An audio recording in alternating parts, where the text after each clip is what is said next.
To everyone. So I went voting today.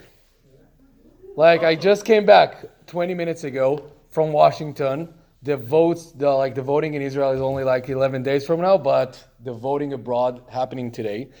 And even though there's a lot of jokes I can say about the situation, I really put the note and just prayed so hard, so badly hard that I will come again only 4 years from now. B'ezrat Hashem. And I'm going to take a concept from this week's Parshat Bereshit. We didn't have a lot of chances to speak about the Parsha because it's such a short week. And yesterday I spoke about the holidays and everything.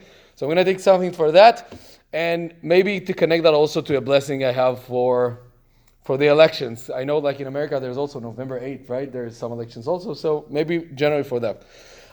There is a very interesting verse in Parshat Bereshit, very interesting Parsha, but one of them speaks about the creation of Adam v'Chava, Adam and Eve, and it says, "Al ken ya'azov ish et aviv ve'et imo, v'davak be'ishto v'hayu levasar echad."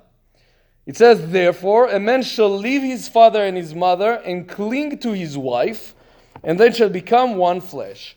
Now the question is, why? Okay, I get it. You're getting married now, so you need to really be connected to your wife. But why do I need to have to leave my father and mother? It's kind of a hard verse to understand. Why to have this connection? Therefore, a man shall leave his father and his mother to cling his wife. I cannot do it without it. And I heard a beautiful explanation. You're not really leaving them. Meaning, you can still live close to them. We used to live for half a year at their basement. You can really be close to them. But what is the thing you need to leave? So the relationship usually between kids to their parents is relationship of getting things, right? They care of you and they take care of you and you get from them a lot of stuff. It's not have to stop when you get married, but this is usually kind of relationship that in the world. And then when you're going to get married, you want to become a good partner to your spouse, you need to change this mindset and leave that area of your father and mother that you're just getting stuff and start creating a partnership.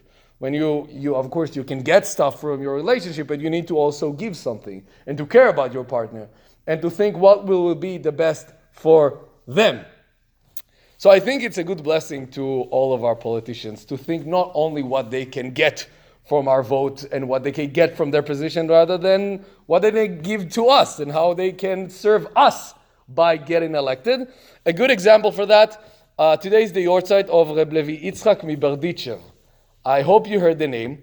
Again, Reb Levi Yitzchak Miberditchev, there is a more American way to say the name. I'm saying because I tried to look for the right story about him to tell here, to tell you, to give you the right story, to give you his personality if you don't know, but I couldn't pick one. Seriously, I got to 10 stories I want to tell you. So I decided just to tell you the name, Reb Levi Yitzchak Miberditchev. Please Google it if you don't know him. Please Google the name, read a little bit. He was an amazing character. He lived 200 years ago or less.